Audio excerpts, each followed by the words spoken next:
maknanya semua batasan-batasan tanah haram yang ada di Mekah. Harapan untuk mendapatkan pahala yang dijanjikan sangatlah banyak dimanapun kita salat. Baik kita berada di dalam masjidnya, di luar masjidnya, 1 kilo dari masjidnya, 2 kilo, 7 kilo, 8 kilo atau 9 kilo, maka harapan kita untuk mendapatkan pahala sangat banyak. Karena Allah Subhanahu wa ta'ala menyebutkan semua batasan haram yang ada di Makkah Al-Mukarramah dengan kalimat Al-Masjidil Haram.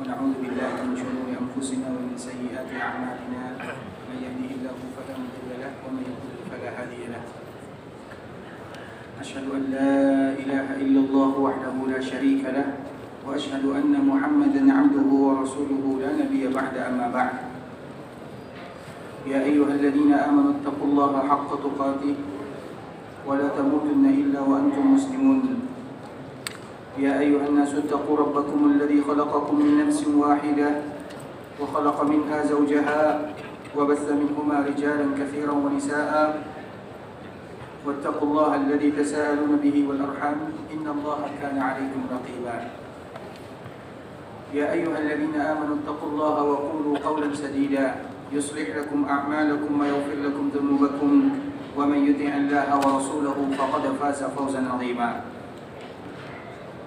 أما بعد فإن أصدق الحديث كتاب الله وخير الهدي هدي محمد صلى الله عليه وسلم وشر الأمور محدثاتها فإن كل محدثة بدعة وكل بدعة ضلالة. Ikhwatul Islam, saudara kaum muslimin, para tamu Allah rahimani wa rahimakumullah. Alhamdulillah, kita kembali dan selalu bersyukur kepada Allah Subhanahu wa taala yang senantiasa melimpahkan karunia dan kasih sayang kepada kita bersama. Dan semoga nikmat yang Allah hadiahkan kepada kita bisa kita manfaatkan dalam rangka beribadah kepada Allah Subhanahu wa taala. Ketika kita ingin menjadi seorang hamba yang bersyukur kepada Allah Subhanahu wa taala, maka ketahuilah bersyukur kepada Allah Subhanahu wa taala yang pertama adalah dengan mengucapkan atau dengan mengimani semua nikmat yang Allah Subhanahu wa taala berikan kepada kita bersumber dari Allah Subhanahu wa taala. Kita meyakini semua yang kita miliki tidak ada daya dan upaya bagi kita bersama kecuali karena Allah Subhanahu wa taala. Sehingga Allah Subhanahu wa taala menyebutkan wa ma bikum min ni'matin faminallah. Tidak satu pun nikmat yang ada pada diri kalian kecuali bersumber dari Allah Subhanahu wa taala. Kemudian yang kedua, di antara bentuk kita bersyukur kepada Allah Subhanahu wa taala adalah dengan senantiasa mengucapkan alhamdulillah. Allah Subhanahu wa taala juga menyebutkan wa qalu alhamdulillah, dan mereka senantiasa mengucapkan alhamdulillah, bukti rasa syukur mereka kepada Allah Subhanahu wa taala. Kemudian juga di antara bentuk rasa syukur yang ketiga, dan ini merupakan di antara bentuk rasa syukur yang berat bagi kita melakukannya, adalah bagaimana kita beribadah kepada Allah. Karena mereka yang bersyukur kemudian mereka tidak beribadah, itu tidak syukur namanya. Karena syukur yang sebenarnya adalah dengan mendekatkan diri kepada Allah Subhanahu wa taala. Sehingga Allah Subhanahu wa taala menyebutkan di dalam surat Saba, "I'malu ala Daud syukra." Kalau seandainya kalian ingin bersyukur kepada Allah, maka beribadahlah sebagaimana beribadahnya keluarga Nabi Daud. Siapa yang dimaksud oleh Allah Subhanahu wa taala di dalam ayat ini? Tidak lain tidak bukan adalah Nabi Sulaiman alaihi salam. Kita tahu Nabi Sulaiman diberikan dunia oleh Allah Subhanahu wa taala kepada dirinya. Nabi Sulaiman orang kaya, dia merupakan seorang raja, semuanya ada pada dirinya. Semakin banyak nikmat yang Allah Subhanahu wa taala berikan, semakin dia dekat kepada Allah Subhanahu wa taala. Semakin kuat ibadahnya, semakin rajin sedekahnya. Itu Nabi Sulaiman. Sehingga bentuk rasa syukur Allah Subhanahu wa taala senantiasa menjadikan Nabi Sulaiman sebagai contoh mereka yang betul-betul ingin bersyukur kepada Allah. Sehingga Allah Subhanahu wa taala menyebutkan, "I'malu ala Daud syukra." Berimanlah kalian atau beramallah kalian sebagaimana beramalnya keluarga Nabi Daud. Maknanya beribadah kalian kepada Allah sebagaimana dia beribadah. Kemudian setelah Allah melanjutkan atau menyebutkan ayat ini, Allah mengakhiri kalimatnya dengan mengucapkan wa qalilun min ibadiyasy syakur. Dan mereka-mereka yang bersyukur itu sangat sedikit, kata Allah Subhanahu wa taala. Maknanya mereka yang beribadah kepada Allah tidaklah banyak dibandingkan dengan mereka yang mau beribadah kepada Allah. Maka dengan itulah Allah Subhanahu wa taala menggabungkan antara ibadah dan syukur. di dalam ayat yang disebutkan oleh Allah dalam surah Al-Ankabut, wa'buduhu washkurulah, beribadahlah kalian kepada Allah dan bersyukurlah kalian kepada Allah. Maknanya antara syukur dengan ibadah dua hal yang tidak bisa dipisahkan. Kemudian di ikhwatul Islam, salawat beriringkan salam semoga senantiasa tercurahkan buat junjungan alam Nabi kita yang mulia, uswah dan qudwah kita bersama, Muhammad bin Abdullah sallallahu alaihi wasallam, Rasulullah sallallahu alaihi wasallam, yang pernah menyebutkan di dalam sebuah hadis yang sangat indah yang menunjukkan kepada kita siapa Nabi kita yang sebenarnya dan bagaimana cintanya Nabi sallallahu alaihi wasallam kepada umatnya. Nabi sallallahu alaihi wasallam pernah menyebutkan di ikhwatul Islam, likulli nabiyyin da'watun mustajabah. Sesungguhnya setiap para nabi, para rasul, mereka memiliki doa yang pasti dikabulkan oleh Allah Subhanahu wa taala. Fata'ajjala kullu nabiyyin da'watah. Maka semua para nabi dan para rasul, mereka sudah mengambil bagian doa tersebut dikala mereka berada dalam kehidupan dunia. Maknanya ketika nabi, para rasul, para nabi mereka berdoa kepada Allah, kemudian mereka dikabulkan doanya oleh Allah, maka itu tidak salah, karena memang jatah mereka ketika mereka berada di dunia. Semua para nabi yang jumlahnya 124.000 orang dan semua para rasul yang jumlahnya kurang lebih 313 orang, mereka sudah meminta doa tersebut dikala mereka berada dalam kehidupan dunia. Satu-satunya yang tidak meminta atau satu-satunya yang tidak mengambil jatah tersebut di dunia adalah baginda Nabi yang mulia sallallahu alaihi wasallam. Kenapa Nabi sallallahu alaihi wasallam tidak mengambil jatahnya di dunia? Maka di akhir ayat atau di akhir hadis tersebut Nabi sallallahu alaihi wasallam menjelaskan, wa inni ikhtaba'tu da'wati syafa'atan li ummati. Dan aku sengaja mengundurkan permintaan tersebut nanti di hari akhirat. Maknanya bukan berarti Nabi SAW tidak ingin berdoa kepada Allah, tapi doa yang akan dijanjikan dikabulkan oleh Allah Subhanahu Wa Taala, Nabi tabung, Nabi simpan. Kapan Nabi SAW menyimpannya? Yaitu nanti dikala terjadi hari kiamat. Kemudian dikala doa tersebut disimpan oleh Nabi SAW, apakah doa ini untuk Nabi SAW? Karena memang Allah memberikan jatah kepada para nabi dan para rasul. Salah satunya adalah untuk baginda Nabi yang mulia. Nah, dikala Nabi menyimpan doa ini, ditabung oleh Nabi SAW, maka Nabi menyebutkan, wa inni ikhtaba'tu da'wati syafa'atan li ummati. Aku berharap kepada Allah dengan doa yang tadi sebenarnya jatah untuk Nabi SAW dikabulkan. Namun Nabi berharap doa ini berubah menjadi syafaat, dan syafaat ini akan diperuntukkan oleh Nabi SAW untuk semua umatnya. Fahiya nailatun insyaallah liman mata wa lam yusyrik billahi syai'a. Yang mana syafaat tersebut akan didapatkan oleh semua umatku bagi mereka yang wafat dan yang meninggal dan mereka tidak mensyirikatkan Allah Subhanahu wa taala dengan apapun. Maknanya ikhwatul Islam, begitulah Nabi kita yang mulia sallallahu alaihi wasallam. Kalau seandainya Nabi sallallahu alaihi wasallam berdoa kepada Allah, ya Allah, jadikan rumahku ibarat istana, dikabulkan oleh Allah Subhanahu wa taala. Namun di mana Nabi sallallahu alaihi wasallam tinggal? Nabi tinggal di dalam rumah yang ala kadarnya, di dalam sebuah tempat yang Nabi sallallahu alaihi wasallam sempit tinggal di dalamnya bersama keluarga Nabi sallallahu alaihi wasallam. Rumah Nabi sallallahu alaihi wasallam kecil sekali. Padahal Nabi SAW bisa meminta kepada Allah untuk diberikan harta, untuk diberikan dunia kepada Rasulullah SAW. Namun bukan itu tujuan dan cita-cita Nabi. Tujuan dan cita-cita Nabi SAW adalah bagaimana memberikan kemudahan dan kemudahan untuk umatnya. Dan diantara salah satunya, jatah yang sebenarnya untuk Nabi dalam kehidupan dunia disimpan oleh baginda Nabi yang mulia SAW. Kemudian dikala disimpan dirubah menjadi syafaat. Kemudian syafaat tersebut diperuntukkan oleh Rasulullah SAW untuk semua umatnya. Dan semoga kita semua mendapatkan syafaat dari Rasulullah SAW. Maknanya ikhwatul Islam, begitulah sayangnya Nabi SAW kepada kita bersama. Nabi tidak memikirkan dirinya, namun Nabi SAW memikirkan umatnya. Bagaimana kita bisa selamat, bagaimana kita bisa mendapatkan nikmat, bagaimana kita bisa diberikan keberkahan oleh Allah Subhanahu wa taala serta kemudahan dalam menghadapi kehidupan berikutnya. Itu merupakan di antara tujuan Rasulullah SAW. Dan Nabi SAW tidak pernah melupakan kita sebagai umatnya. Nabi ingin sekali berjumpa dengan kita. Nabi ingin sekali memberikan yang terbaik kepada kita. Dan itu semua telah dilakukan oleh baginda Nabi yang mulia SAW. Sehingga wajar ikhwatul Islam, dikala kita senantiasa mengucapkan salam dan selawat kepada Rasulullah sallallahu alaihi wasallam. Makanya wajar kalau seandainya Nabi menyebutkan orang yang kikir dari umatku adalah mereka yang mendengarkan namaku disebutkan, kemudian mereka tidak mengucapkan salam dan selawat. Wajar Nabi menyebutkan yang demikian. Juga wajar Nabi SAW menyebutkan yang demikian. Minal jafa, di antara bentuk keringnya cinta seorang hamba, seorang umat kepada nabinya, dikala mereka tidak mau membasahi lisan dan lidahnya berselawat kepada baginda Nabi yang mulia. Karena memang semua bentuk cinta diberikan Nabi SAW kepada umatnya. Sekarang giliran kita, apa pula bentuk cinta kita kepada Rasulullah SAW. Dan di antara bentuk cinta kita kepada Nabi ikhwatal Islam adalah bagaimana kita tidak melupakan Nabi dalam kehidupan.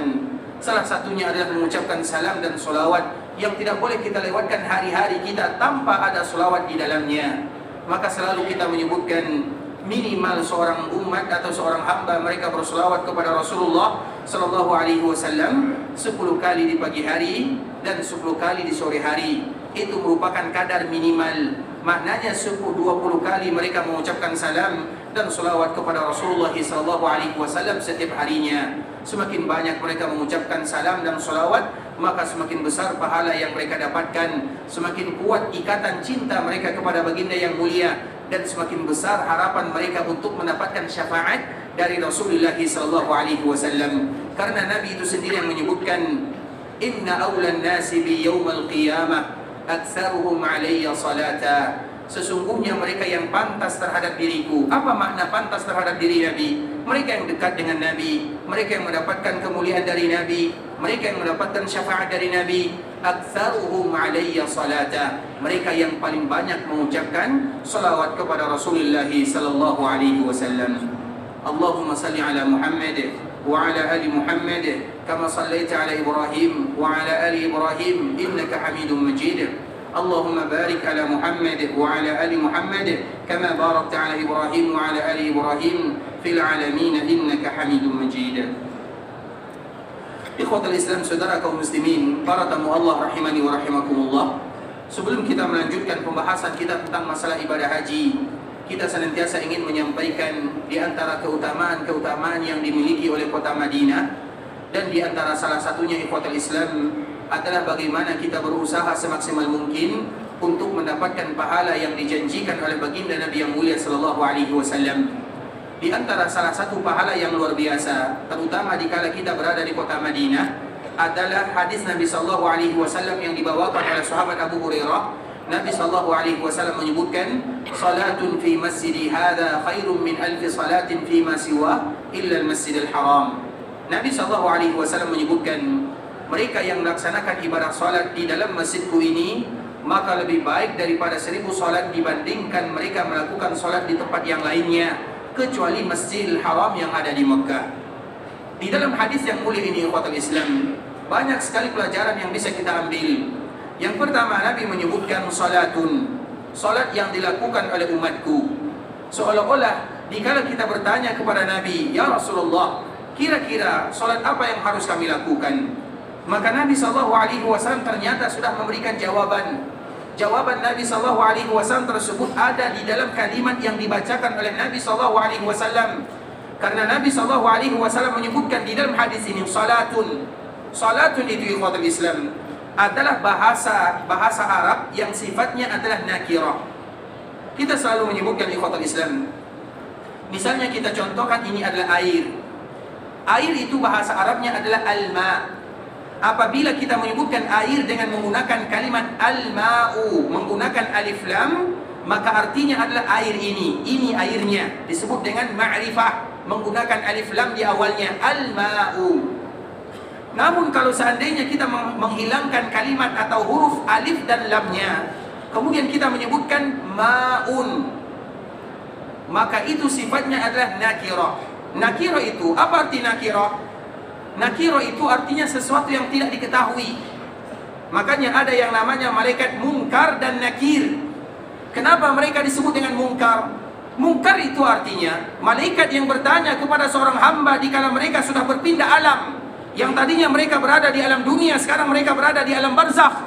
Mereka tidak pernah kenal dengan malaikat tersebut. Kita tidak tahu siapa yang bertanya kepada kita. Yang kita tahu itu adalah malaikat Allah. Sehingga disebut dengan munkar dan nakir.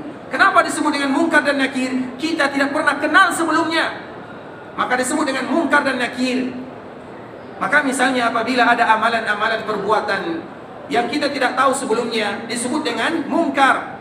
Ada kalimat yang disebutkan amar ma'ruf nahi munkar. Kenapa disebut dengan munkar? Karena kita tidak pernah kenal sebelumnya. Nah, begitu juga dengan kalimat nakirah. Nakirah itu artinya kalimat atau sebuah benda yang kita tidak pernah tahu mana benda yang dituju atau yang ditunjuk, maka itu disebut dengan nakirah. Makanya ada ma'rifah, ada nakirah. Salah satu perbedaannya, yang ma'rifah biasanya menggunakan alif lam, yang nakirah biasanya menggunakan tanwin. Karena di dalam bahasa Arab harus dipilih. Apabila ada kalimat isim, kalau menggunakan alif lam tidak boleh pakai tanwin. Kalau tidak ada alif lam harus pakai tanwin. Dan tidak boleh dia tidak menggunakan alif lam, tidak boleh juga dia tidak menggunakan tanwin. Harus dipilih salah satunya. Itu kaidah di dalam bahasa. Intinya ikhwatul Islam, apabila kita menyebutkan al-ma'u, maka kalimatnya ma'rifah, artinya air ini. Namun apabila kita menyebutkan dengan kalimat ma'un, tidak menggunakan alif lam, artinya adalah sebuah air. Air yang mana kita tidak tahu. Bisa jadi yang ini, bisa jadi air zam-zam yang ada di sana, bisa jadi air zam-zam yang ada di kiri, bisa jadi air yang ada pada kita misalnya, kita tidak tahu. Maka karena kita tidak tahu tersebutlah disebut dengan nakirah kalimatnya. Nah, begitu jugalah yang disebutkan oleh baginda Nabi sallallahu alaihi wasallam. Nabi menyebutkan salatun. Salatun ini ma'rifah atau nakirah? Nakirah. Ma'rifah atau nakirah? Nakirah. Nakirah apa tandanya? Tidak menggunakan alif lam di awalnya. Salatun itu kalimatnya adalah nakirah. Berarti apa maknanya? Salat. Salat apa yang dimaksud oleh Nabi sallallahu alaihi wasallam? Maknanya ikhwatul Islam, Nabi sallallahu alaihi wasallam menyebutkan hadis yang mulia ini, dan Nabi sallallahu alaihi wasallam tidak menentukan secara pasti apa salatnya. Maknanya berarti semua salat yang dilakukan seorang hamba di kala mereka berada di dalam Masjid Nabawi masuk ke dalam hadis yang disebutkan oleh Nabi sallallahu alaihi wasallam.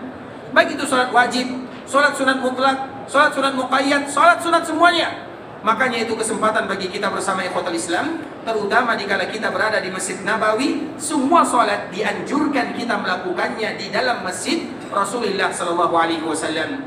Misalnya mulai dari salat sunat fajar 2 rakaat, kemudian salat subuh 2 rakaat, kemudian salat sunat syuruk 2 rakaat, kemudian salat sunat duha minimal 2 rakaat, kemudian 4 rakaat sebelum zuhur, 4 rakaat setelah zuhur, 4 rakaat sebelum asar, kemudian 2 rakaat setiap antara azan dan iqamah, kemudian salat sunat witir, kemudian salat sunat malam, semuanya termasuk ke dalam hadis yang disebutkan oleh Nabi sallallahu alaihi wasallam. Makanya bagi kita yang berziarah ke kota Madinah ikhwatul Islam, dianjurkan mereka memperbanyak ibadah salat, terutama ibadah salat sunat di dalam masjid Rasulullah sallallahu alaihi wasallam.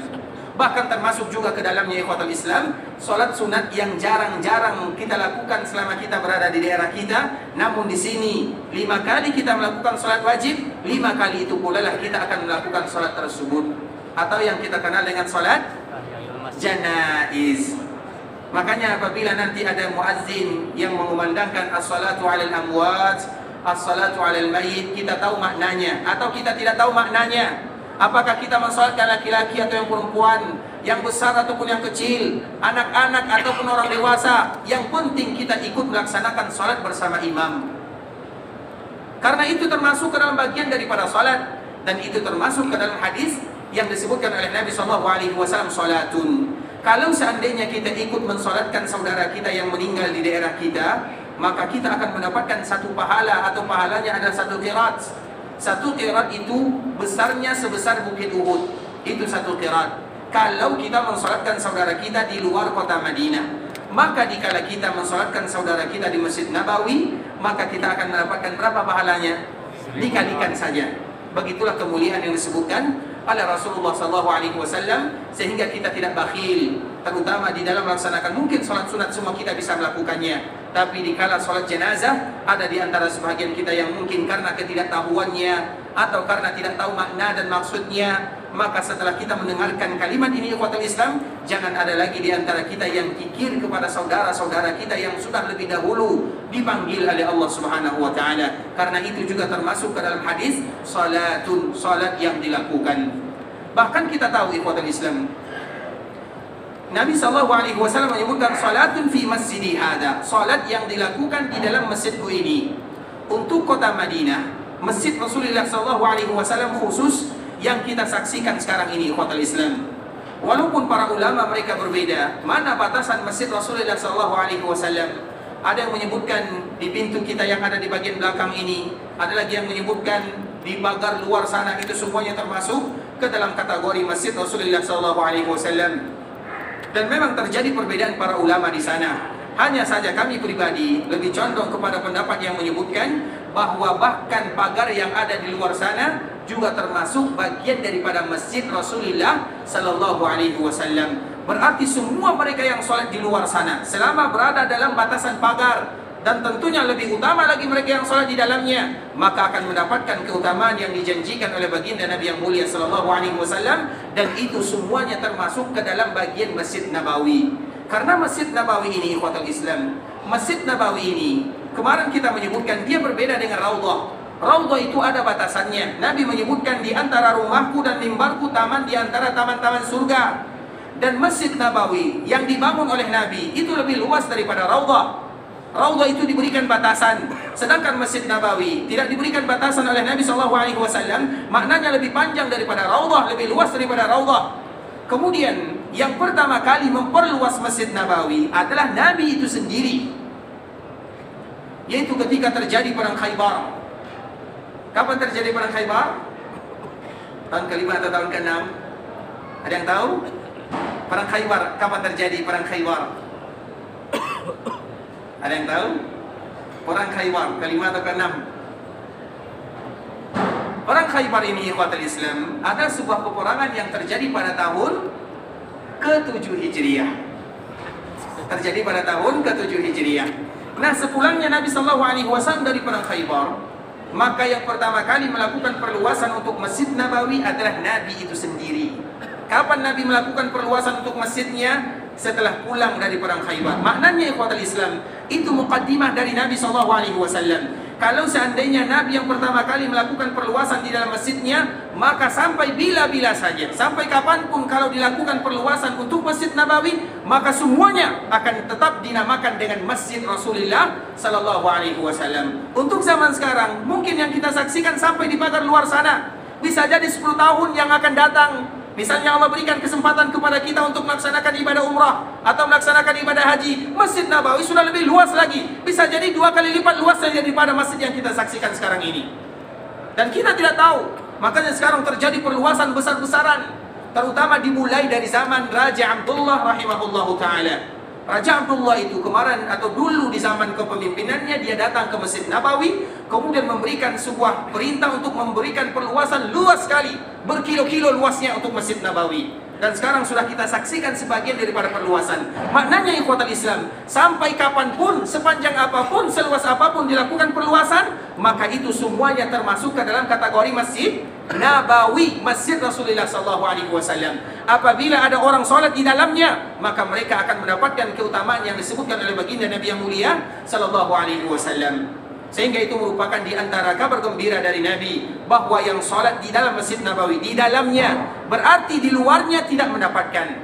Misalnya kita berada di belakang sini, kemudian kita terlambat, kita tidak lagi bisa masuk pagar, kita tetap mendapatkan sholat jemaah, tapi kita tidak mendapatkan keutamaan Masjid Nabawi. Apabila di batasan pagar ini kita berada di luarnya, maka kita tidak termasuk ke dalam yang disebutkan oleh Nabi SAW. Kemudian Nabi menyebutkan salatun fi masjidi hada khairun min alfi salat, lebih bagus daripada 1000. Nabi tidak pernah menyebutkan 1000.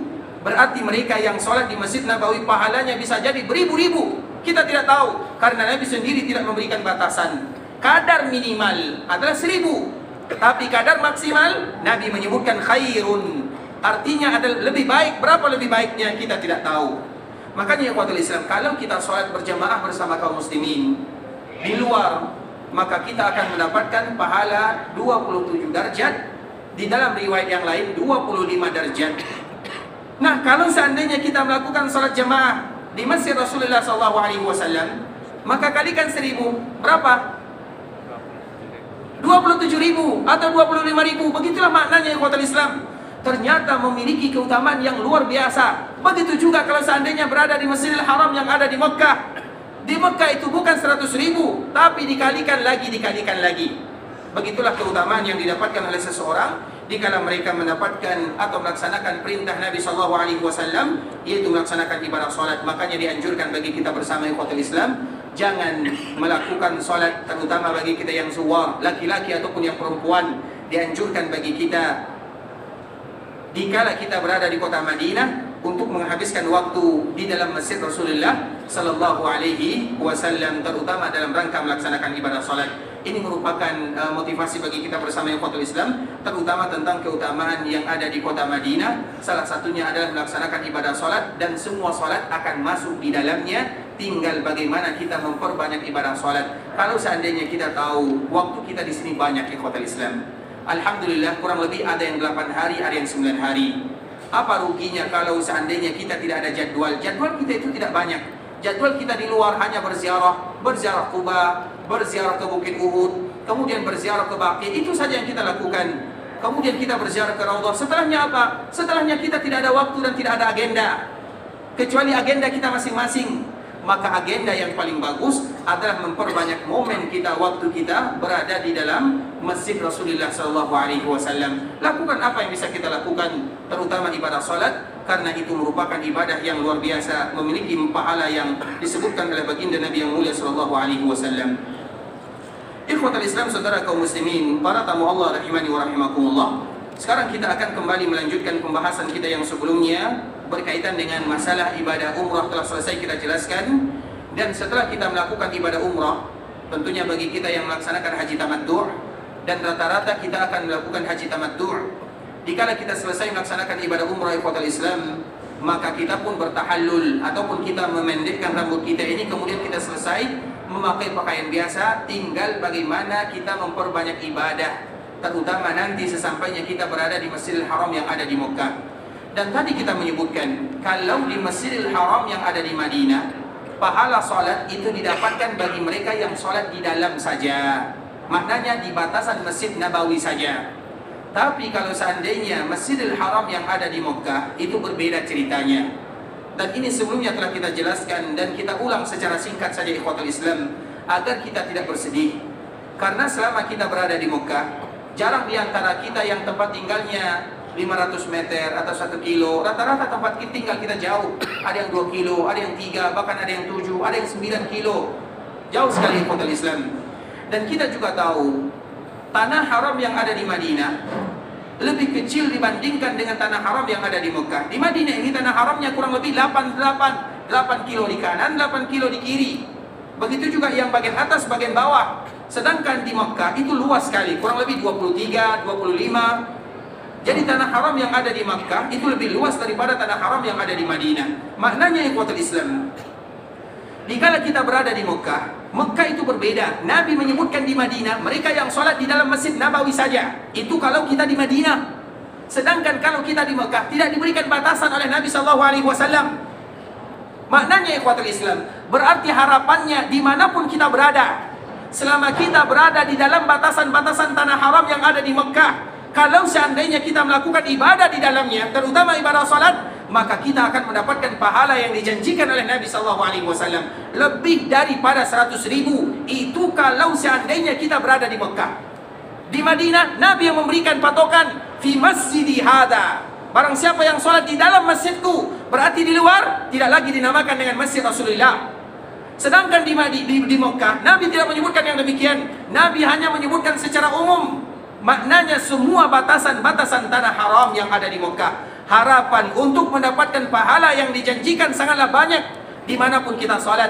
Baik kita berada di dalam masjidnya, di luar masjidnya, 1 kilo dari masjidnya, 2 kilo, 7 kilo, 8 kilo atau 9 kilo, maka harapan kita untuk mendapatkan pahala sangat banyak. Karena Allah Subhanahu wa ta'ala menyebutkan semua batasan haram yang ada di Makkah Al-Mukarramah dengan kalimat Al-Masjidil Haram. Jadi kalimat Masjidil Haram itu yang mana? Masjidil Haram itu ikhwatul Islam semuanya. Maka selalu kita menyebutkan sebuah ayat yang mudah sekali bagi kita untuk bisa memahaminya. Allah menyebutkan di dalam surat Taubah, ya ayyuhalladzina amanu innamal musyrikuna najasun fala yaqrabul masjidal harama ba'da 'amihim hadza. Allah Subhanahu wa taala menyebutkan kepada kita bersama, wahai orang-orang yang beriman, sesungguhnya orang-orang musyrikun itu adalah najasun. Allah menyebut dengan kalimat najas, bukan dengan kalimat najis. Dua kalimat yang memiliki makna yang berbeda. Kalau najasun, yang salah itu, yang najas itu adalah hatinya, keyakinannya kepada Allah Subhanahu wa taala. Kalau kalimat najisun, yang salah itu, yang najis itu adalah bendanya. Sehingga dikala Allah menyebutkan orang musyrikun dengan kalimat najas, berarti bukan badannya yang najis, tapi keyakinannya, akidahnya, tauhidnya yang salah. Maka Allah menyebutkan innamal musyrikuna najasun. Mereka itu dah najas keyakinannya, salah di dalam beribadah. Mereka tidak beribadah kepada Allah. Mereka diberikan rezeki oleh Allah, dimudahkan oleh Allah, dibantu oleh Allah, tapi mereka beribadah kepada selain Allah Subhanahu wa taala. Maka Allah menyebutkan innamal musyrikuna najasun fala yaqrabul masjidil haram. Kemudian apa sambungannya? Kalau seandainya demikian keadaan mereka, jangan sesekali mereka mendekati Masjidil Haram. Allah menyebutkan orang-orang musyrikun di dalam ayat ini, berarti masuk ke dalamnya al-kafirun. Karena semua orang musyrik, mereka pasti kufar kepada Allah. Tapi bukan berarti semua mereka yang kufar, mereka musyrik kepada Allah Subhanahu wa taala. Itu selalu kita sebutkan ikhwatal Islam. Berarti apabila Allah sebutkan kalimat musyrikun, maka termasuk ke dalamnya al-kafirun. Apabila Allah sebutkan al-kafirun, tidak mesti masuk ke dalamnya al-musyrikun. Bisa dipahami? Apabila disebut dengan musyrikun, masuk di dalamnya al-kafirun. Kalau disebut al-kafirun, tidak mesti masuk ke dalamnya al-musyrikun. Nah, apabila Allah sebutkan di dalam ayat ini, innamal musyrikun, sesungguhnya orang-orang musyrik, berarti maknanya semua mereka yang tidak beriman kepada Allah, baik itu karena kesyirikan ataupun karena kekufuran, najasun fala yaqrabul masjidal haram. Maka tidak boleh lagi mereka mendekati Masjidil Haram ba'da amihim hadha, setelah tahun ini. Dan ayat ini turun pada tahun ke-9 Hijriah. Nah, kita tahu maknanya ikhwatul Islam. Sekarang kita bertanya, orang-orang yang tidak beriman kepada Allah, baik dari kalangan musyrikun atau dari kalangan kafirun, dikala mereka memasuki atau dikala mereka pergi ke Makkah Al-Mukarramah, apakah boleh mereka memasuki Masjidil Haram? Boleh atau tidak? Boleh atau tidak mereka memasuki Masjidil Haram? Apa jawabannya? Boleh atau tidak? Seperti biasa ya, yang menjawab tanggung jawab. Boleh atau tidak? Sudah jelas tidak boleh. Jangan ragu-ragu, ini jelas. Orang musyrikun, karena itu tanah yang mulia, tanah haram, maka disebut dengan haram. Haram itu apa artinya? Haram, banyak haramnya. Salah satunya mereka tidak boleh memasuki Masjidil Haram. Kita semuanya sepakat. Nah, pertanyaan yang berikutnya, apakah orang-orang musyrikun dan orang-orang kafirun boleh memasuki batasan haram? Yang tadi Masjidil Haram. Sekarang pertanyaan yang kedua, apakah mereka boleh memasuki batasan haram? Siapa yang bertanggung jawab? Siapa yang menjawab tanggung jawab? Angkat tangan. Biar angkat tangan ya, biar kita silakan. Nggak boleh, kenapa? Masuk ke dalam durasi 23. Zonasi. Taib. Allah menyebutkan Masjidil Haram.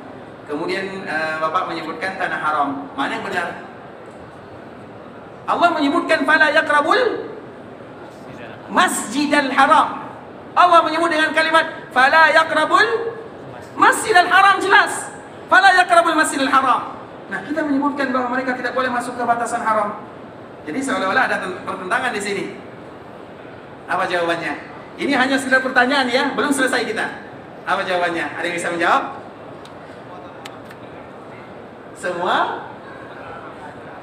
Semua tanah haram yang ada di Mekah disebut dengan apa dalilnya? Itu tadi. Masya Allah, barakallahu fiikum Ustaz. Bisa diaporkan ke lagi. Iya, syukran. Ikhwatul Islam, itulah maknanya bahwa semua tanah haram itu, tanah haram batasan itu disebutkan dengan kalimat Al-Masjidil Haram. Artinya kalau semua batasan tanah haram ini disebut dengan kalimat Al-Masjidil Haram, kemudian kita sholat di sana, baik yang dekat dengan masjidnya, yang jauh dari masjidnya, yang tinggal jauh di pemukimannya, selama mereka berada di zona-zona yang tadi telah disebutkan tanah haram, maka semuanya disebutkan oleh Allah dengan kalimat Al-Masjidil Haram. Makanya ikhwatul Islam, dikala terjadi perjanjian Hudaybiyah, perjanjian Hudaybiyah ini terjadi pada tahun ke-6 Hijriah. Ketika Nabi SAW ingin pergi melaksanakan ibadah umrah, maka dia dan para sahabatnya dihalangi, tidak boleh masuk ke tanah haram atau tidak boleh melaksanakan ibadah umrah pada tahun itu. Akhirnya Nabi SAW bertahallul.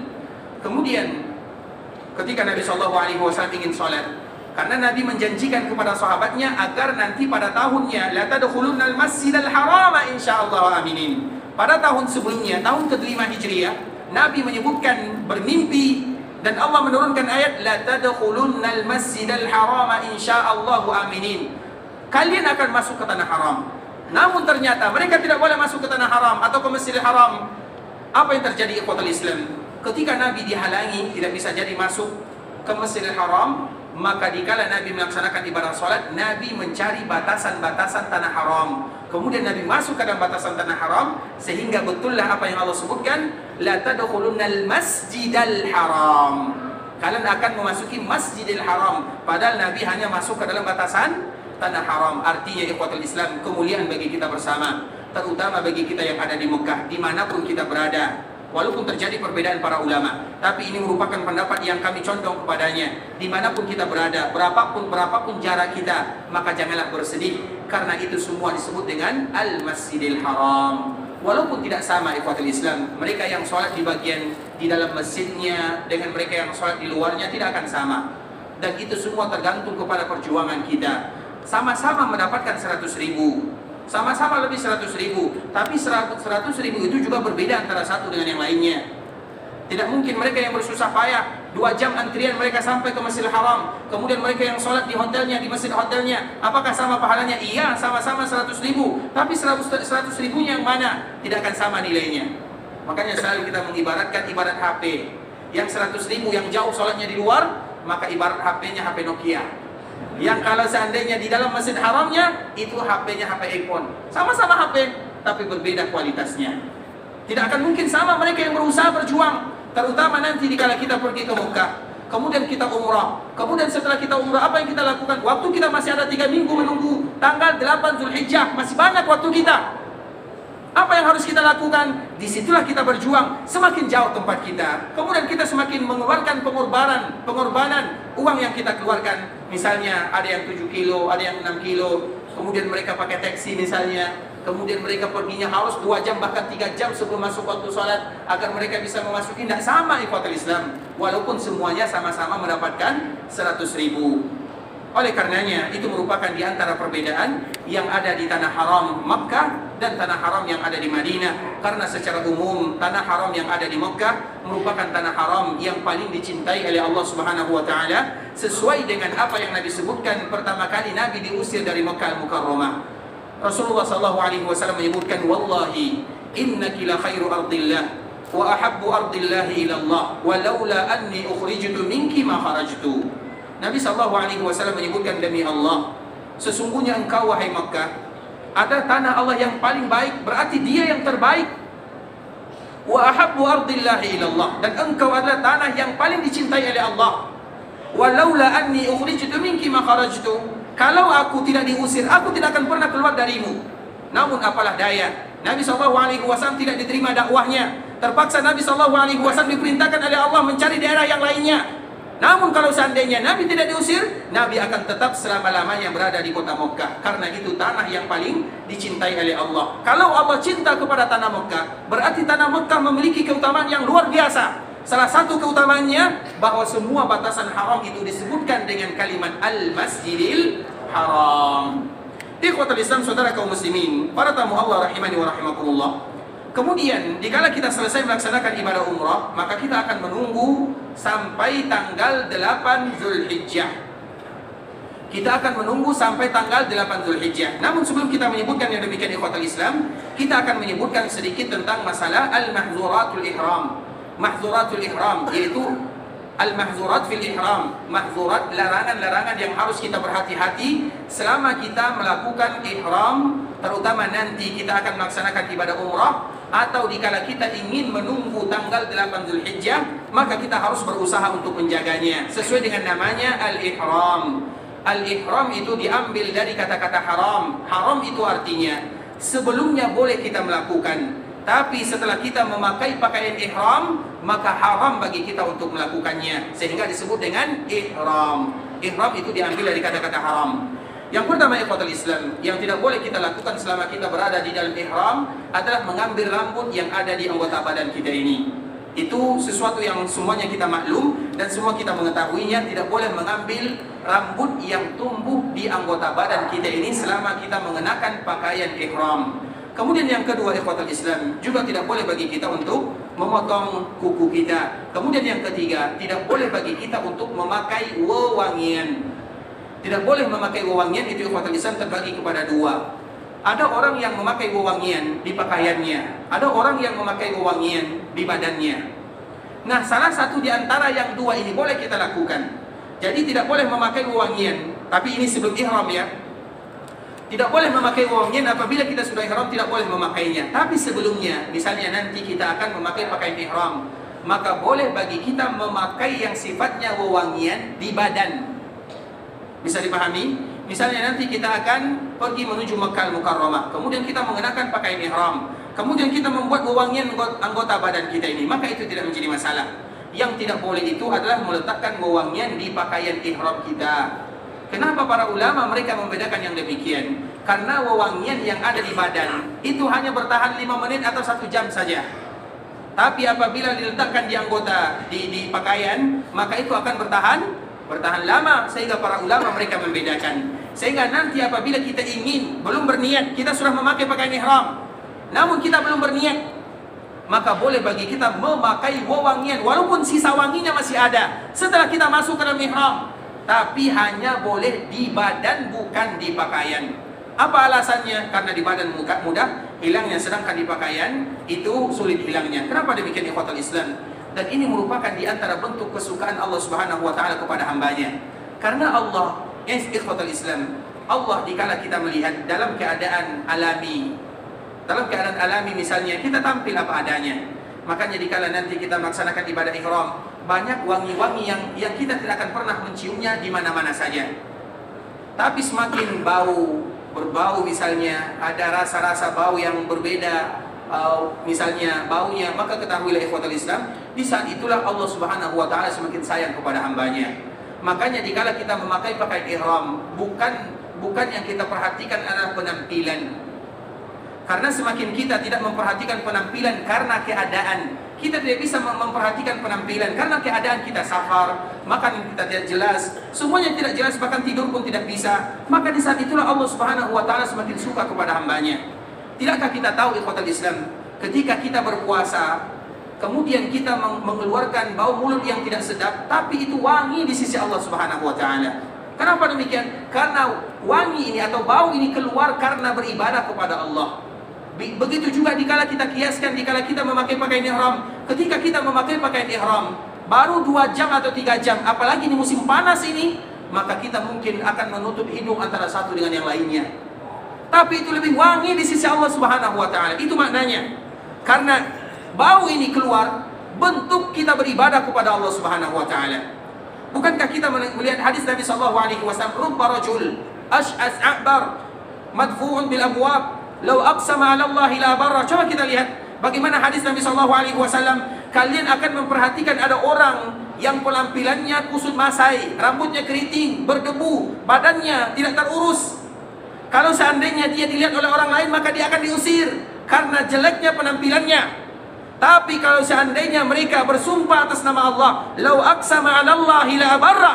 Kalau seandainya mereka berdoa, "Ya Allah, berikan ini, berikan itu," maka mudah bagi Allah untuk mengabulkan doa dan permintaannya. Kenapa ikhwatul Islam? Karena dikala mereka berada dalam keadaan demikian, walaupun tidak disukai oleh manusia, tapi disukai oleh Allah Subhanahu wa taala. Sehingga kalau seandainya "Lau aqsama 'ala Allah la barra," kalau seandainya mereka meminta, bersumpah, maka Allah Subhanahu wa taala akan kabulkan. Begitu juga dikala nanti kita memakai pakaian ihram, penampilan tidak terlalu diperhatikan ikhwatul Islam. Misalnya pakaian ihram kita tidak lagi putih warnanya karena lama kita memakainya, selama tidak najis tentunya, maka semakin Allah Subhanahu wa taala bangga terhadap hambanya.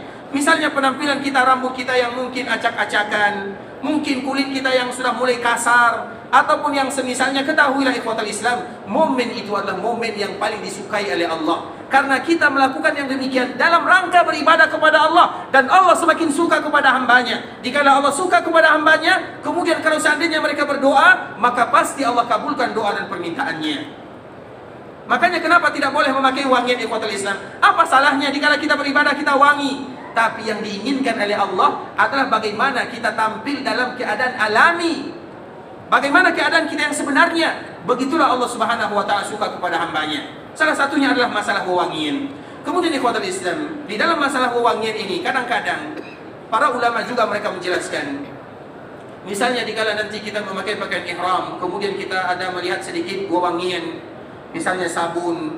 Sabun itu ada sabun hanya untuk bersih-bersih saja, ada sabun yang ada mengandung wewangian di sana. Tapi biasanya alhamdulillah bagi kita yang menginap, biasanya hotel-hotel itu mereka sengaja menyediakan sabun yang tidak ada wewangiannya. Makanya kalau seandainya ada di antara kita yang nanti memakainya tidak menjadi masalah, selama sabun itu adalah bukan yang ada wewangian di dalamnya, tapi sabun yang alami sifatnya, hanya untuk membersihkan kotoran-kotoran yang ada, misalnya lemak atau minyak dan yang semisalnya. Dan itu adalah sesuatu yang berkaitan dengan masalah wewangian, di antara hal yang dilarang bagi kita untuk melakukannya. Kemudian ikhwatul Islam, juga di antara hal yang tidak boleh bagi kita melakukannya selama kita berada dalam keadaan ihram adalah menutup kepala dengan sesuatu yang menempel di kepala tersebut. Misalnya terutama bagi kita yang terbiasa tidur menutup mukanya, maka selama ihram haruslah kita berhati-hati di sana. Itu sesuatu yang menempel. Tapi kalau seandainya tidak menempel maka tidak menjadi masalah. Payung misalnya, apakah boleh bagi kita memakainya? Boleh atau tidak? Boleh. Ingat ikhwatul Islam, payung itu banyak macamnya. Ada payung yang diletakkan di kepala, ya kan? Kita akan sering menyaksikannya, terutama nanti musim panas. Apakah boleh kita memakai payung yang ditempelkan di kepala tersebut? Nah, jadi payung itu banyak macamnya. Payung yang ditempel di kepala tidak boleh, tapi yang dipakai dengan menggunakan tangan, maka itu boleh. Terutama nanti di musim panas, maka itu perbedaannya ikhwatul Islam. Kemudian juga di antara yang tidak boleh dipakai ada sesuatu yang berjahit. Sesuatu yang berjahit itu apa maknanya? Maknanya ikhwatul Islam, sesuatu yang berjahit itu artinya ada sesuatu yang membentuk tubuh kita. Seperti misalnya pakaian yang kita pakai itu membentuk tubuh kita, tangan, kemudian ukurannya, ada ukurannya. Karena mungkin kita lihat pakaian ihram kita kadang ada yang berjahit. Misalnya apabila pakaian-pakaian yang lain juga ada berjahit. Makna berjahit di sini sesuatu yang tidak diukur dengan anggota badan, atau sesuatu yang tidak sesuai dengan ukuran badan kita, tidak disengaja. Makanya boleh kita pakai jam, boleh kita pakai kacamata, boleh kita pakai ikat pinggang, padahal semuanya berjahit. Jadi berjahit di situ apa maknanya? Sesuatu yang tidak membentuk tubuh kita. Makanya nanti kami anjurkan di ikhwatul Islam, kami anjurkan memakai pakaian ihram itu biarkan pakaian ihram tersebut demikian. Kita pakai yang bagian bawah, kemudian kita ikat. Usah apa namanya? Ada yang pakai yang diikat-ikat itu apa namanya? Apa namanya? Hah? Peniti ya? Peniti, tidak usah pakai peniti, biarkan dia demikian. Biarkan dia demikian. Karena dikhawatirkan kalau kita pakai peniti namanya ya, peniti, maka akan membentuk badan seperti pakaian. Itulah makna daripada al-makhir. Bisa dipahami? Jadi bukan berarti kacamata, ikat pinggang, dan yang semisalnya sesuatu yang akan menolong kita, maka tidak menjadi masalah. Itu yang dilarang kita untuk tidak memakainya. Kemudian ikhwatul Islam, juga diantara hal yang tidak boleh bagi kita melakukannya adalah akad nikah, dan ini sesuatu yang pasti. Akad nikah itu tidak mungkin dilakukan bagi mereka yang dalam keadaan ihram. Hanya saja ikhwatul Islam, kemarin ada sebagian kaum muslimin ada yang melakukan pernikahan di depan Ka'bah sedangkan mereka memakai pakaian ihram. Walaupun kita tahu mereka tidak dalam keadaan berihram, kemudian mereka melakukan akad nikah di depan Ka'bah, maka ketahuilah itu adalah sesuatu perbuatan yang tidak boleh bagi kita untuk melakukannya. Dan kemarin kita menyaksikan yang demikian, dan semoga Allah Subhanahu wa taala memaafkan mereka dan juga memaafkan kita bersama. Inilah di antara hal-hal yang tidak boleh bagi kita melakukannya ikhwatul Islam. Kemudian juga tambahannya yang tadi pasti, apabila kita melakukan yang tadi telah kita sebutkan tanpa disengaja atau karena lupa, maka kita tidak mendapatkan denda. Seperti misalnya apabila ada orang yang terbiasa tidur, dia dalam keadaan ihram, sampai di hotel dia tidur karena AC yang sangat dingin, kemudian dia tiba-tiba langsung menutup kepalanya. Dan itu sering terjadi ikhwatul Islam karena kelupaannya atau karena ketidaksengajaannya, atau karena ketidaktahuannya. Maka apakah dia kena denda? Tidak kena denda. Atau misalnya kita yang terbiasa mencabut, misalnya dicabut kukunya, terbiasa menggigit-gigit kuku misalnya, kemudian tercabut, atau kulit, atau misalnya kita tidak tahu. Apabila dia lupa atau karena tidak tahu, maka dia tidak mendapatkan denda, kecuali kalau berburu. Karena larangan ihram ini banyak macamnya, ikhwatul Islam. Ada yang tidak kena atau yang tidak mesti bagi mereka untuk membayarnya, ada bagi mereka dianjurkan untuk membayarnya. Seperti misalnya berburu.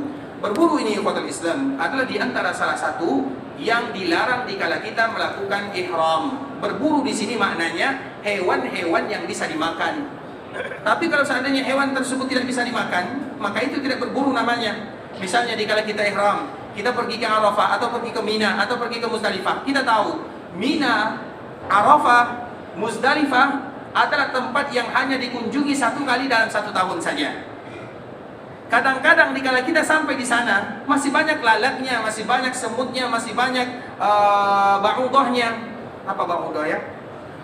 Nyamuknya, masih banyak nyamuknya. Kemudian nyamuk tersebut menempel di badan kita. Boleh tidak kita bunuh? Boleh atau tidak? Boleh. Nah, bahaya nih. Boleh atau tidak? Boleh. Siapa mengatakan boleh? Apa dalilnya? Itu bisa mengganggu kesehatan jadi boleh. Banyak orang yang digigit nyamuk, dia tidak mengganggu kesehatan baginya. Bahkan dia suka, ya kan? Karena kita harus mengeluarkan darah. Gimana? Alasannya?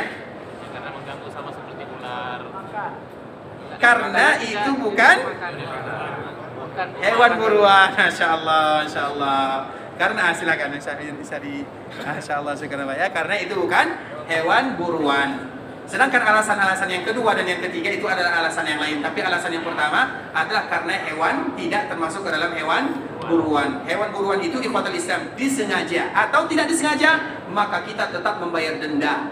Sedangkan yang lain kalau kita tidak sengaja atau terlupa, maka tidak kita kena denda. Sesuai dengan firman Allah Subhanahu wa taala yang ada di akhir surat Al-Baqarah. La yukallifullahu nafsan illa wus'aha. Laha ma kasabat wa 'alaiha ma kasabat. Rabbana la tu'akhidna in nasina. Itu dia. Apa kata Allah Subhanahu wa taala? Fa'altu. Kata Allah Subhanahu wa taala, kita berdoa kepada Allah, Rabbana la tu'akhidna in nasina aw akhtana. Ya Allah, jangan berikan beban kepada kami kalau kami lupa atau kami tersalah. Karena kadang-kadang kita melakukan sesuatu ikhwatul Islam, kita lupa, kita tahu, tapi kita lupa atau kita tidak tahu. Maka kita sudah berdoa kepada Allah, dan itu adalah janji Allah kepada kita sebagai umat baginda Nabi yang mulia. Rabbana la tu'akhidna in nasina aw akhtana. Ya Allah, jangan berikan beban, maknanya jangan berikan kepada kami dosa kalau seandainya kami melakukan yang demikian. Tadi kita sudah mengetahui mana larangan ihram, tapi kalau seandainya kita lakukan larangan tersebut karena lupa atau karena tidak sengaja atau karena tidak tahu, maka kita masuk ke dalam firman Allah, Rabbana la tu'akhidna in nasina aw akhtana. Dan Allah Subhanahu wa taala menyebutkan dikala Allah yang turunkan ayat ini, fa'altu, aku lakukan. Maknanya Allah tidak akan berikan beban kepada seorang hamba dikala mereka lupa ataupun dikala mereka tidak sengaja. Begitulah di antara kemuliaan yang diberikan oleh Allah Subhanahu wa taala kepada kita bersama. Itu termasuk di dalam kategori larangan-larangan ihram yang kita harus berhati-hati di dalamnya. Ikhwatul Islam, saudara kaum muslimin, para tamu Allah rahimani wa rahimakumullah. Tanpa terasa waktu kita tinggal hanya beberapa menit lagi dan kita habiskan untuk membaca beberapa pertanyaan. Semoga Allah Subhanahu wa taala memberikan kemudahan kepada kita bersama. Pertanyaan yang pertama, ikhwatul Islam, atau pertanyaan yang masuk kepada kita bersama. Kami mohon maaf kalau ada pertanyaan yang tidak terbacakan atau terlewatkan atau kurang pas kami menjawabnya, kami mohon dimaafkan. Dan kita hanya menjawab pertanyaan-pertanyaan yang insya Allah pertanyaan yang mudah-mudah saja. Tapi ikhwatul Islam, pertanyaan yang pertama, tolong terangkan macam mana orang yang kerap kencing dan kencing tak lawas. Maknanya orang yang salasil baul. Salasil baul itu ikhwatul Islam, mereka yang selalu kencing walaupun sedikit. Apa bahasa kitanya? Beser. Beser apa? Iya, beser. Beser ya, wallahu ta'ala, kami tidak tahu ya. Beser ya. Baik, apabila demikian keadaannya ikhwatul Islam, terutama bagi kita, baik laki-laki ataupun yang perempuan, kalau kita yang paling penting laki-laki, maka boleh bagi kita memakai penutup. Seperti misalnya pempes misalnya, ataupun yang semisalnya, maka tidak menjadi masalah. kita tidak berdosa, tapi kita tetap membayar denda. Bisa dipahami? Makanya apabila ada sesuatu yang membuat kita terpaksa memakainya, dan ini kita harus berhati-hati di sana. Kita tahu ikhwatul Islam, jemaah kita, bukan jemaah kita saja, semua jemaah kaum muslimin, rata-rata yang berangkat haji itu kebanyakannya adalah orang yang sudah berumur. Bukan karena mereka yang menginginkan, namun karena antrian yang begitu panjang. Mereka mendaftar di umur 40 tahun, baru berangkat di umur 65 tahun. Dan itulah fakta yang kita hadapi sekarang. Dan kita tidak bisa membantahnya. Sehingga dikala mereka sudah tua, kemudian datang kewajiban haji kepada mereka, maka tentunya fisiknya tidak sama dikala mereka masih muda. Kadang-kadang salah satu penyakit yang sering melanda kaum muslimin adalah beser tadi. Maka salah satu solusinya pakai penutupnya, tapi tetap membayar denda. Kita tidak berdosa, bahkan kita mendapatkan pahala. Bahkan wajib hukumnya kita memakai pakaian tersebut atau penutup tersebut. Tidak boleh kita biarkan begitu saja. Kalau seandainya kita tidak memakainya, maka akan kotor pakaian kita atau ihram kita. Kalau ihram yang kotor, maka semuanya bisa berbahaya. Maka lebih bagus kita memakai penutup tersebut. Kemudian kita membayar denda. Denda itu disebut dengan dam atau dengan dam jabaran. Dan tentunya ikhwatul Islam, mereka yang bayar denda bukan berarti mereka melakukan kesalahan saja, tidak. Tapi mereka ingin menutupi kekurangan yang ada pada dirinya atau ibadahnya. Dan dam itu semakin sering atau semakin kita bayar, maka itu semakin disukai oleh Allah Subhanahu wa taala. Bukankah kemarin kita menyebutkan hadis Nabi, afdalul haji al-hajj wa sajju? Haji yang paling mulia itu adalah haji yang pertama talbiyah, mengucapkan talbiyah dengan suara yang kuat. Kemudian al-sajju itu artinya menumpahkan darah untuk Allah Subhanahu wa taala. Itu merupakan di antara ibadah yang mulia. Jadi mereka yang terkena penyakit tersebut, ikhwatul Islam, solusinya mereka harus memakai penutup, tapi tentunya dengan konsekuensi membayar dam. Dam itu ikhwatul Islam. Kalau seandainya sekarang kita tidak punya uang, maka boleh diundur nanti setelah kita pulang. Karena tidak semua jemaah haji mereka orang kaya. Tidak semua kita yang bawa uang ke sini. Kadang kita kaya di kampung tapi miskin di sini. Iya atau tidak? Intinya ikhwatul Islam, banyak diberikan kemudahan oleh Allah Subhanahu wa taala. Kita ini musafir. Semua kita musafir. Musafir itu adalah ibadah. Dan orang musafir itu, makanya kita sebutkan hadis Nabi, as-safaru qit'atun minal azab. Safar itu sebagian daripada azab. Salah satunya kita kaya di daerah kita, tapi miskin di sini. Kadang kita serba kekurangan, padahal kita bisa melakukannya kalau kita berada di daerah. Makanya ikhwatul Islam, kalau seandainya kita tidak sanggup selama kita melaksanakan ibadah haji karena keterbatasan atau karena alasan yang lainnya, boleh kita undur. Misalnya nanti setelah pulang kita bayar, tidak menjadi masalah. Tapi pembayarannya tetap di Mekah. Moga-moga nanti Allah kembali memanggil kita untuk melaksanakan ibadah umrah sambil kita membayar dam tersebut. Banyak caranya, kita tidak tahu rahasia Allah Subhanahu wa taala. Makanya tetap kita membayarnya ikhwatul Islam. Tidak bisa sekarang, maka nanti diundur setelah kita pulang. Tapi tetap di Mekah. Tidak boleh di luar Mekah. Dam itu, dam syukran, dam jabran, semua dam itu pembayarannya di Mekah, bukan di daerah kita masing-masing. Kemudian ikhwatul Islam, pertanyaan berikutnya, bagaimana hukumnya bila pada hari Tarwiyah dari Mekah langsung menuju Arafah tidak menginap di Mina? Kemarin kita sudah jawab, sah atau tidak? Sah. Sah atau tidak? Sah. Siapa yang mengatakan sah? Barengan. Itu sunnah. Sunnah. Apa dalilnya sunnah? Masya Allah, kemarin kita telah menyebutkan perkataan Imam Ibnul Munzir rahimahullah ta'ala. Memang dianjurkan ikhwatul Islam, tapi apalah daya, kadang-kadang kita tidak bisa melakukannya. Ada perkara-perkara yang itu bukan berada di tangan kita. Kalau seandainya perkara itu berada di tangan kita, maka kita akan melakukannya. Tapi melihat situasi dan kondisi, kadang ada mudarat yang lebih banyak, maka ada kebijakan-kebijakan yang mungkin kita tidak suka. Dan kita kembalikan kepada firman Allah, la yukallifullahu nafsan illa wus'aha. Kita sudah berusaha, dan semoga haji kita tetap menjadi haji yang mabrur. Kemudian ikhwatul Islam, pertanyaan berikutnya,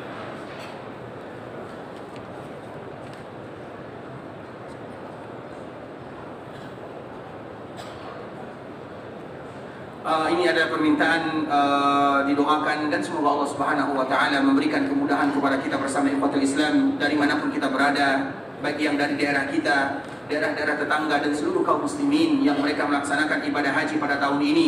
Semoga Allah Subhanahu wa taala memberikan kemudahan kepada mereka semuanya, terutama dikala mereka melakukan ibadah. Allah mudahkan mereka, Allah lancarkan perjalanan mereka, Allah berikan kepada mereka kesehatan, kekuatan, terutama beribadah di musim panas. Dan ketahuilah ikhwatul Islam, sebuah kaedah yang selalu kita sebutkan, semakin berat rasanya kita melakukan ibadah, maka semakin besar pahalanya diberikan oleh Allah Subhanahu wa taala. Tinggal bagaimana kita hanya bersabar sebentar saja. Sabar kita karena kekeringan, sabar kita karena cuaca yang panas, sabar kita karena kurang minum, sabar kita dalam beribadah. Semakin kita sabar, semakin berat ibadah, maka semakin besar pula pahala yang diberikan oleh Allah Subhanahu wa taala. Kemudian ikhwatul Islam, pertanyaan yang terakhir pada kesempatan kali ini,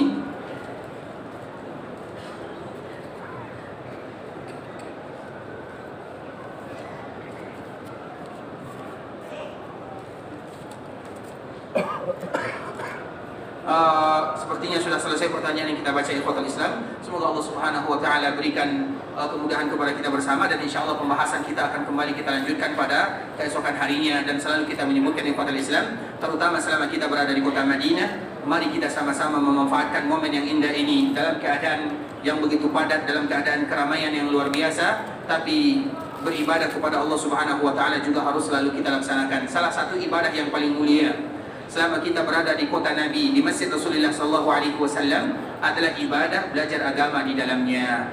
Ada sebuah hadis ikhwatul Islam. Hadis ini adalah hadis yang tidak ada duanya. Satu-satunya hadis yang disebutkan oleh Nabi di dunia, hanya satu saja. Hadis yang dikeluarkan oleh Imam Ibnu Majah dari sahabat Abu Hurairah radhiyallahu taala anhu. Nabi SAW menyebutkan, "Man jaa masjidi hadza lam ya'tihi illa li khairin yata'allamuhu aw yu'allimuhu فهو بمنزلة المجاهد في سبيل الله ومن جاء لغير ذلك فهو بمنزلة الرجل ينظر إلى متاع غيره." Nabi kita yang mulia, uswah dan qudwah kita bersama, pernah bersabda, barang siapa yang datang ke masjid ini, dan sekarang kita berada di Masjid Rasulullah sallallahu alaihi wasallam, lam ya'tihi illa li khairin yata'allamuhu aw yu'allimuhu. Tidaklah yang membuat dia datang ke sana kecuali ada tujuan yang lain. Tujuan kita datang salat biasa, semua kita melakukannya dan menginginkannya. Tujuan kita ingin berdoa juga biasa, semua kita melakukannya. Tapi ada tujuan yang lain. Apa tujuan yang lain? Lam ya'tihi illa li khairin yata'allamuhu aw yu'allimuhu. Dijelaskan oleh Nabi, dia datang ke tanah haram, terutama datang ke Madinah, datang ke Masjid Rasulullah SAW, tidaklah dia datang kecuali ingin belajar atau mengajar. Maknanya belajar agama Allah Azza wa Jalla. Apa yang akan dia dapatkan? Fahuwa bimanzilatil mujahidi fi sabilillah. Maka dia ibarat orang yang sedang berjihad di jalan Allah Subhanahu wa taala. Dan semoga semua kita yang mendengarkan ayat-ayat Allah atau membaca ayat-ayat Allah, mendengarkan hadis-hadis Nabi atau membaca hadis-hadis Nabi, termasuk semuanya orang yang berjihad di jalan Allah Subhanahu wa taala. Sebuah keutamaan yang luar biasa ikhwatul Islam, itu hanya didapatkan selama kita berada di kota Madinah. Makanya selalu kita menyebutkan, selama kita berada di Masjid Nabawi, kita manfaatkan waktu kita di Masjid Rasulullah SAW. Ada ayat, ada berapa juz yang kita baca, ada hadis Nabi SAW yang kita baca. Karena itu adalah bagian daripada berjihad di jalan Allah Subhanahu wa taala. Kita tidak ingin melewatkan dan menghabiskan waktu kita hanya belanja di luar saja, mencari kurma muda dan sajadah. Itu di mana-mana ada. Tapi Masjid Nabawi, berjihad di dalamnya tidak akan pernah ada duanya. Sehingga kita memanfaatkan waktu tersebut. Sehingga ikhwatul Islam, Abu Hurairah, dia pernah pergi ke pasar. Karena biasanya kita suka pasar ya. Dikala dia pergi ke pasar ikhwatul Islam, maka dia menyebutkan, "Wahai kalian orang-orang yang ada di pasar, tidakkah kalian tahu warisan Nabi sekarang sedang dibagikan?"